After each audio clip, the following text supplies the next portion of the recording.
Tous les États dirigés par des gens intelligents et sains d'esprit ont compris que la fenêtre géopolitique occasionnée par la guerre en Ukraine offrait une opportunité unique pour briser les chaînes de la vassalité et donner naissance à un nouvel ordre mondial multipolaire. Tous, sauf bien sûr la plupart des pauvres types qui dirigent les États de la zone CFA. Le Maroc, l'Algérie, l'Afrique du Sud l'ont compris. Même le Kenya, qui vient de passer un accord pour acheter du pétrole en Kenyan shilling à l'Arabie Saoudite et aux Émirats Arabes Unis, l'a compris. Mais nos laquais, nos serfs d'État, adeptes de l'esclavage volontaire, eux, sont couchés. Ils ne peuvent saisir aucune offre de reconfiguration du commerce et des échanges mondiaux parce qu'ils n'ont pas leur mot à dire dans la gestion du franc CFA. C'est Paris, c'est le trésor public français qui décide.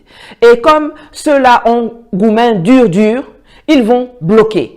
Par contre, eux, les Français, ils continuent d'acheter du pétrole et des produits russes en roubles ou en euros. Ils tradent les hydrocarbures en yuan à la bourse de Shanghai, mais ils ne permettront jamais que nous, ceux qu'ils considèrent comme des sous-hommes africains aliénés de la zone franc, nous en fassions de même. Chers amis civils et militaires, vous comprenez pourquoi il est urgent de chasser de la tête de nos États ces laquais de l'Occident qui pourrissent notre quotidien et font perdurer le néocolonialisme dans nos contrées.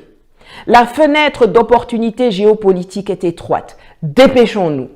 Aux trop rares dirigeants patriotes de la zone CFA, je dis ceci. N'attendez plus. Rapatriez notre or et sortez des traités de l'UMOA et de l'UMAC.